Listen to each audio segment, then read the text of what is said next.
Mesdames et messieurs, bonsoir, bienvenue dans ce bulletin d'information de la soirée au sommaire de l'actualité de ce mardi 14 novembre.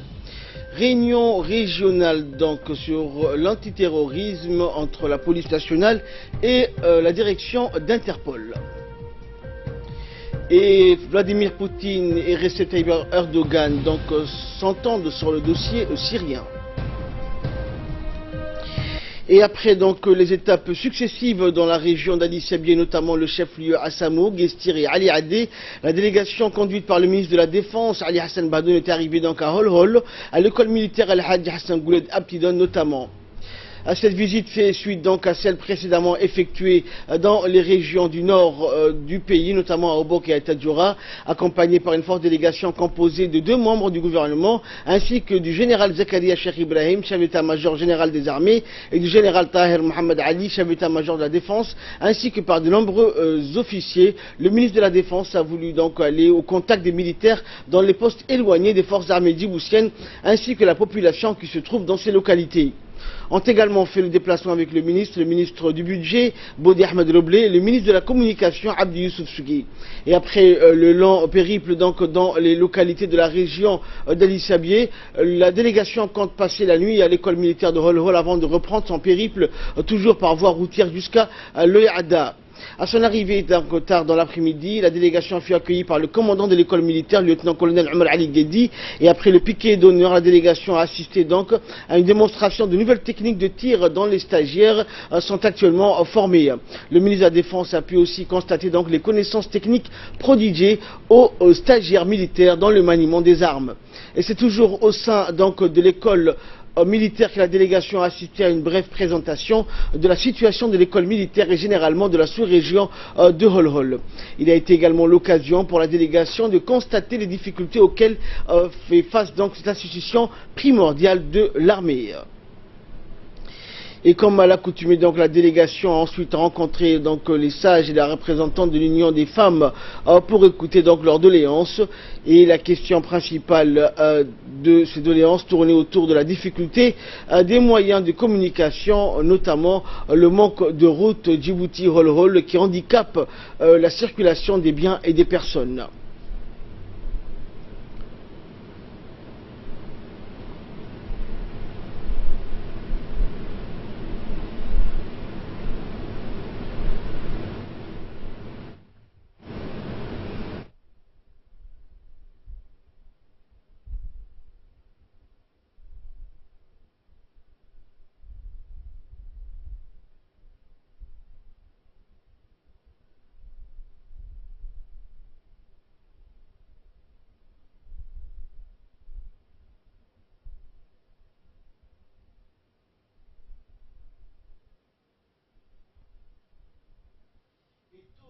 Le lendemain, la délégation conduite par le ministre donc, de la Défense a quitté donc Holhol en direction de la localité de Ali Oulé en passant par l'emplacement du futur aéroport de Périgueux.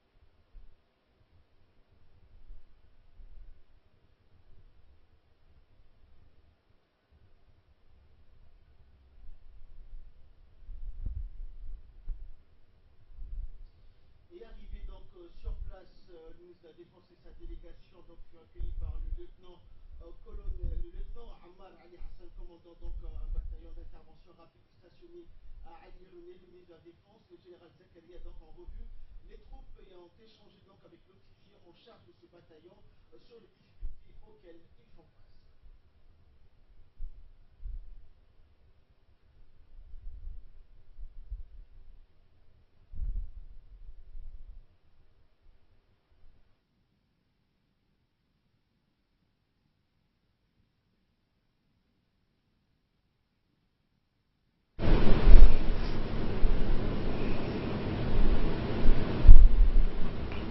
Et la délégation s'est ensuite rendue à l'Oeil Adda, toujours par voie routière, où elle a visité les infrastructures frontalières avec la Somalie. Dans cette localité donc de l'Oeil Adda, l'armée, la police et le service de douane travaillent côte à côte dans une symbiose parfaite.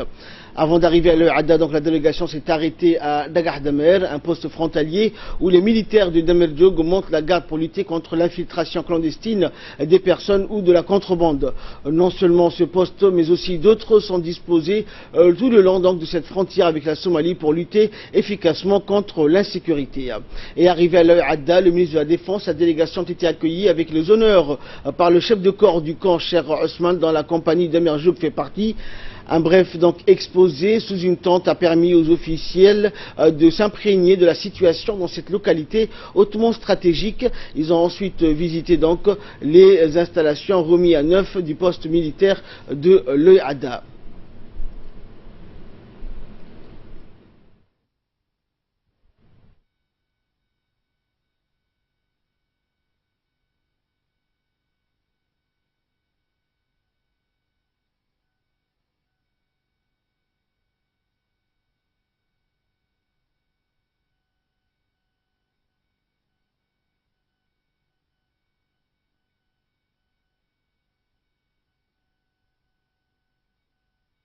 Engagés dans la défense du territoire et pouvoir s'enquérir de leurs besoins essentiels. Il a aussi été l'occasion de rencontrer les Oukal et la population en général pour qu'envoyer un seul message, œuvrer tous pour la sécurité du citoyen.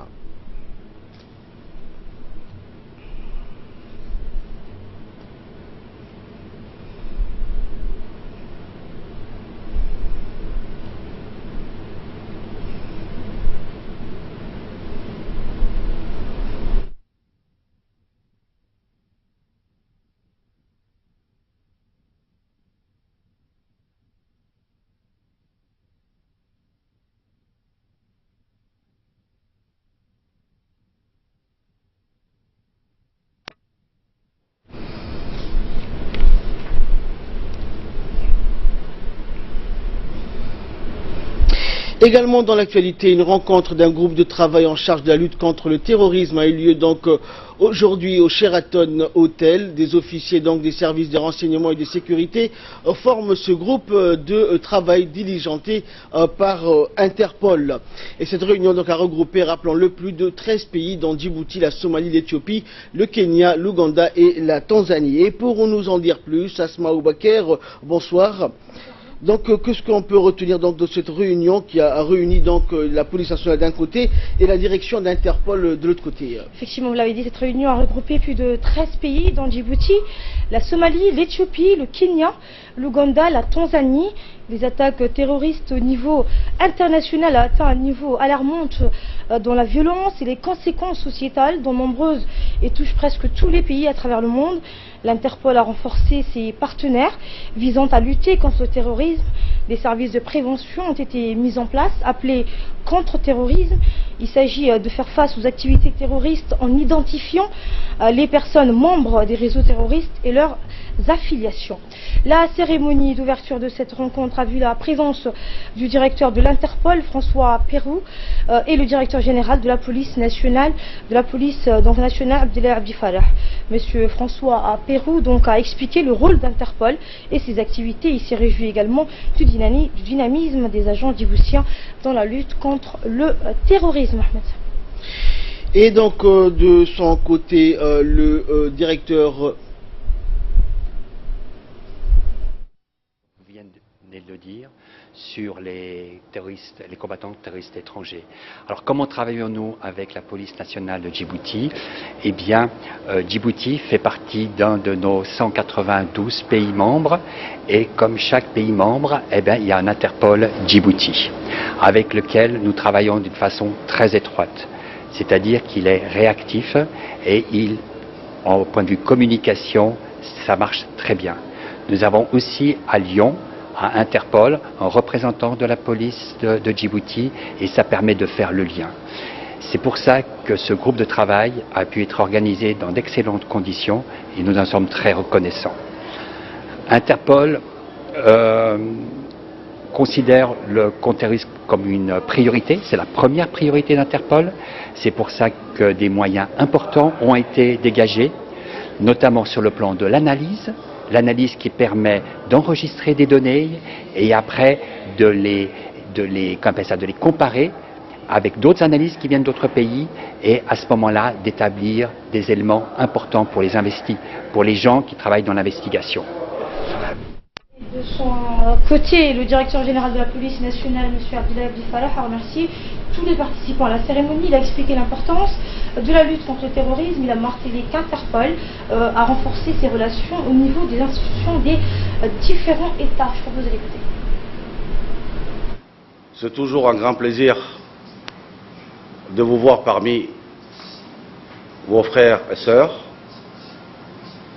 accueillis chaleureusement depuis votre arrivée.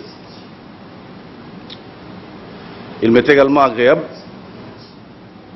de prendre la parole devant vous en ce jour où nous allons débattre sur le phénomène du terrorisme et plus particulièrement de combattants étrangers.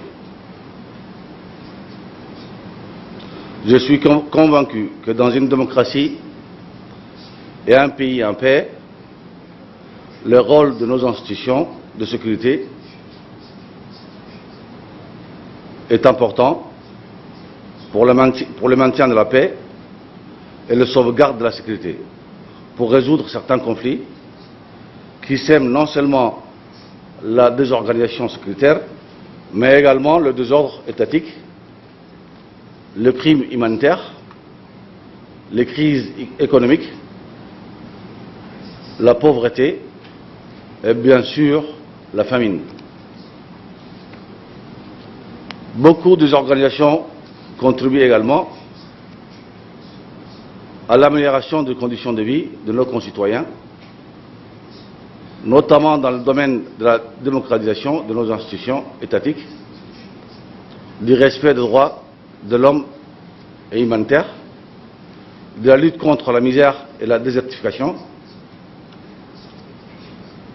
Mais nos institutions me semblent, pour ma part, les institutions qui pourront être à l'origine, ou qui doivent être à l'origine, de la stabilisation politique et sécuritaire de notre pays en perpétuel soubresaut. Aussi, il est évident que là où la stabilité règne, le développement économique et social devient automatique. Engagé par nos pays avec l'appui de différentes organisations, en particulier, consistant à faire de cette région le leader tant sur le plan économique que sur le plan de la stabilité politique et sécuritaire. Et dans le cadre des préparatifs devant marquer la 12e édition des rencontres des différentes nationalités éthiopiennes prévues pour décembre prochain à Samara, la capitale de la région Afar d'Éthiopie, la délégation djiboutienne conduite par le ministre du Commerce Hassan Ahmed s'est rendue sur place pour voir notamment l'avancement des préparatifs devant assurer la parfaite organisation de l'événement et qui a été donc surprise par l'engagement des autorités locales et leur grand enthousiasme. Alors Asma, comment se déroulent les préparatifs et la réaction de notre délégation présente à Samara? Alors Ahmed, depuis plus d'une année, des gros chantiers ont été lancés dans la capitale de la région Afar de l'Éthiopie, Samara, pour construire un stade, un palais des conférences ou des centres d'hébergement. En outre, les principales artères routières de Samara ont été élargies et rénovées, les éclairages des rues de Samara renforcés. Une grande affluence est attendue pour cette fête des différentes composantes des nationalités de la République démocratique et fédérale d'Éthiopie. Et dans une interview, Hassan Abdelrazel, principal organisateur de cette 12e édition de la célébration de cette fête à Samara, la capitale de la région, donc Afar, a remercié la délégation djiboutienne pour leur soutien et leur participation à cet événement. Merci Asma. Donc, et après la visite des infrastructures réalisées à Samara, la capitale de la région, le chef de la délégation djiboutienne et ministre du Commerce, Hassan Hamad Ibrahim, s'est dit donc très satisfait de l'avancement des travaux qui sont en stade final. Le mérite revient, a-t-il dit, au président de la région Afar et à ses collaborateurs en charge de l'organisation des festivités de cette 12e édition de la Journée des Nations et Nationalités. La République de Djibouti soutient l'organisation de cette grande fête, un cadeau très apprécié donc par le chef de la délégation Hassan Hamad qui a souhaité une bonne réussite donc pour la célébration de cette grande fête éthiopienne. Sous l'égide de la Fédération internationale de football Association ou la FIFA et la Confédération africaine de football, la CAF, et en collaboration avec la Fédération djiboutienne de football, un atelier de formation d'instructeurs et instructrices vient de s'achever. Cet atelier donc qui a duré 5 jours pour les instructeurs techniques et physiques d'Afrique francophone. Et c'est le second atelier donc qui se déroule à Djibouti après celui des arbitres. Les savoirs et savoir-faire transmis par des formateurs aguerris dans le domaine. À noter que sur le plan technique, l'objectif a permis d'aborder plusieurs thèmes tels que le positionnement, la lecture du jeu, la faute technique ainsi que les séances intégrées sur le terrain. Pour l'objectif physique, il a concerné les exigences physiques de l'arbitrage de haut niveau, la planification de l'entraînement, les tests physiques pour individualiser les entraînements et les capacités physiques à développer.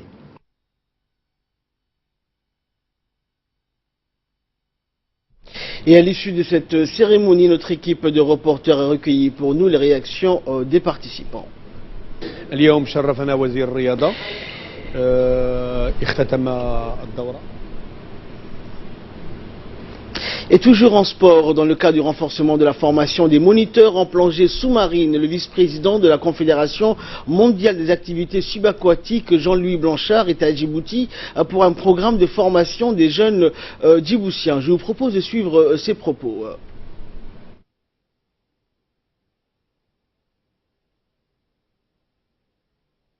De quoi s'agit-il? Il s'agit des sports subaquatiques. Vous connaissez bien entendu la plongée en scaphandre, mais il y a également l'apnée, les courses en nage avec palme et d'autres activités très intéressantes. Or, avec Djibouti, depuis très longtemps, nous avons développé un travail en commun parce que nous pensons qu'un des futurs de ce pays magnifique doit être tourné vers la mer. En effet, il existe différents métiers de la mer. Que pouvons-nous faire, nous, en tant que fédération sportive nationale française? Eh bien, mettre en place des formations conduisant des jeunes djiboutiens à apprendre à plonger, mais aussi à penser à leur avenir. Car après avoir pratiqué la plongée sportive, la plongée loisir, eh bien, certains peuvent penser un jour devenir moniteur de plongée pour travailler dans le domaine du loisir, dans les futurs hôtels, dans les marinas. Et puis il y a d'autres métiers. Il y a ceux qui vont apprendre à souder sous la mer, il y a ceux qui vont entretenir les digues des ponts. Je sais que vous avez eu des investissements considérables pour mettre en place de grands ports maritimes avec des accès pour les très grands bateaux. Eh bien tout cela nécessite du suivi et de l'infrastructurel sous la mer. Voilà ce dont je suis porteur. Nous avons déjà une expérience de formation avec de jeunes djiboutiens il y a une dizaine d'années. Et dans le cadre du programme de jumelage entre la République de Djibouti et l'État du Kentucky aux États-Unis, le colonel Mohamed Jamadou Ali, commandant la garde républicaine, a reçu hier donc le commandant adjoint de la garde nationale de l'État de Kentucky, le brigadier général Benjamin Adams, troisième du nom, qui entreprend donc une dernière visite d'adieu aux hautes autorités militaires et civiles djiboutiennes. Au cours de cet entretien, la discussion donc emportée entre Djibouti et l'État du Kentucky et ce programme donc initié par les États-Unis d'Amérique depuis 1993 rapproche la garde nationale de l'État du Kentucky et l'État djiboutien afin d'échanger sur les compétences militaires donc et civiles, l'expérience ainsi que l'amélioration de la capacité de Djibouti en matière de sécurité et de défense. Autre nouvelle du pays, une forte délégation japonaise donc s'est rendue à Obok le 13 novembre, c'est-à-dire hier, à sa tête l'ambassadeur du Japon à Djibouti, Tatsuo Arai, pour assister à la cérémonie donc d'inauguration du centre de formation professionnelle pour les femmes de la région d'Obok. Ce projet a été initié donc et signé le 19 mars dernier dans le cadre du micro-projet communautaire et de proximité contribuant à la sécurité humaine. Et cette cérémonie a vu la participation du préfet de la région Hassan Dabale, du président du conseil régional Mohamed Dahoumed, ainsi que de la présidente de l'association des femmes d'Obok pour le développement Fatou Mohamed, ainsi que la doyenne des représentants de l'UNFD à Obok, Assia Souleki. Le montant de ce projet s'élève à 81 676 $, soit 14,5 millions de nos francs. Le but de ce projet étant de permettre donc l'apprentissage de l'alphabétisation, la couture et l'informatique au profit des jeunes femmes de la région. Le projet vise aussi à renforcer la capacité des femmes afin de trouver un travail qui pourrait donc améliorer leurs conditions de vie. L'association des femmes d'Obok pour le développement qui en bénéficie donc de ce projet, et l'ambassade du Japon qui a financé donc plusieurs projets dans le cadre du micro-projet communautaire, financement donc à hauteur de 47 projets pour un montant total de 392 millions de yens, soit 3,40 millions de dollars américains. L'ambassadeur du Japon donc à Djibouti a rappelé que le Japon soutient Djibouti dans de nombreux domaines de développement. Et le président du conseil régional d'Obok ainsi que le préfet ont tour à tour remercié le Japon pour son soutien constant. Nous les écoutons. Le gouvernement du pays du soleil levant a beaucoup investi à Obok depuis plus de 2 décennies. Pour ne citer que les plus importants de ces réalisations, je voudrais mettre l'accent sur la construction de l'école 2. Mais la plus illustrante des exemples demeure à ce jour l'acquisition du ferryboat qui a énormément désenclavé la région d'Obok. En effet, l'association AFOD est une association des femmes et c'est une association qui est pionnière pour la promotion de la femme d'Obok. Pour développer, et je félicite vraiment la présidente de l'AFOD pour ce travail accompli, et je souhaite aussi aux jeunes filles qui seront formées de s'approprier de ces centres, de les protéger, conseiller les jeunes, de scolariser bien sûr. Je vais terminer mes propos encore une fois à remercier tous qui ont de près ou de loin. Et de là, nous passons à l'actualité régionale et internationale avec Ali Abdoulaye. Bonsoir Ali. Bonsoir. Donc plusieurs tonnes d'aide alimentaire, de médicaments et de vaccins, Ali, se trouvent actuellement au port de Djibouti pour être acheminées d'urgence vers le Yémen qui vit donc une grave crise due aux conséquences de la guerre, Ali. Eh bien, plusieurs caboteurs ou petits navires, Ahmed, qui assurent les liaisons entre Djibouti et le Yémen, procèdent actuellement au port de Djibouti à des chargements d'aide humanitaire et médicale destinés aux populations souffrant des conséquences du conflit armé qui est entré dans sa 3e année. Un blocus général par mer et par air avait été décrété par la coalition arabe le 4 novembre dernier, et ce à la suite du tir d'un missile balistique sur Riyad par les milices Houthis soutenues par l'Iran. Des craintes de voir s'aggraver la situation humanitaire au Yémen, la coalition arabe menée par l'Arabie Saoudite semble avoir répondu favorablement aux appels des Nations Unies et d'autres ONG pour desserrer l'étau.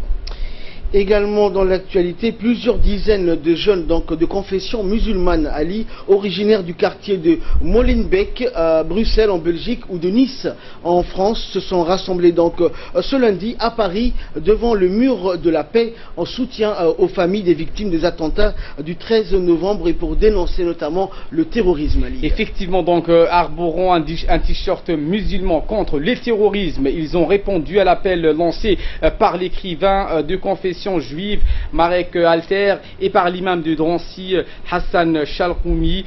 Nous sommes là pour dénoncer ces criminels, ces barbares, ces assassins. On ne peut pas les qualifier de musulmans car il n'y a rien de religieux là-dedans. Ce sont des criminels assassins, a déclaré Hassan Chalroumi, qui est aussi président de la conférence des imams de France. Pour lui, il est important de rappeler que le millier de djihadistes de Daesh ne représente pas les 1,5 milliard de musulmans musulmans qui partout à travers le monde sont eux aussi durement touchés par le terrorisme donc extrémiste. Merci Ali pour toutes ces explications. Et enfin, pour clore cette édition, une Barbie voilée en l'honneur de l'escrimeuse américaine Ibtihaj Mohamed. La première Barbie voilée donc a été dévoilée à New York. Cette poupée donc a été créée par Mattel en l'honneur de l'escrimeuse américaine Ibtihaj Mohamed. Elle était devenue en 2016 la première sportive américaine portant le hijab à participer aux Jeux Olympiques. Pour l'athlète, cette poupée qui sera commercialisée en ligne dès 2018 est tout un symbole. Je me suis si souvent sentie incomprise dans des endroits où il y avait un réel manque de représentation. Alors être intégrée aujourd'hui en tant qu'athlète olympique américaine à une marque planétaire et que celle-ci diversifie sa gamme de jouets pour y inclure une poupée Barbie qui porte le hijab, c'est très émouvant pour moi, c'est une révélation, a dit donc Ibtihaj Mohamed. Voilées ou pas, elles ont été nombreuses à fouler le tapis rouge lors du gala organisé par l'édition américaine du magazine Glamour qui nomme à cette occasion des femmes de l'année dans plusieurs catégories, de la politique au sport en passant par la mode et le cinéma. Et c'est ainsi que prend fin cette édition. Merci à vous de nous avoir suivis. Excellent suite de programme sur Télé Djibouti.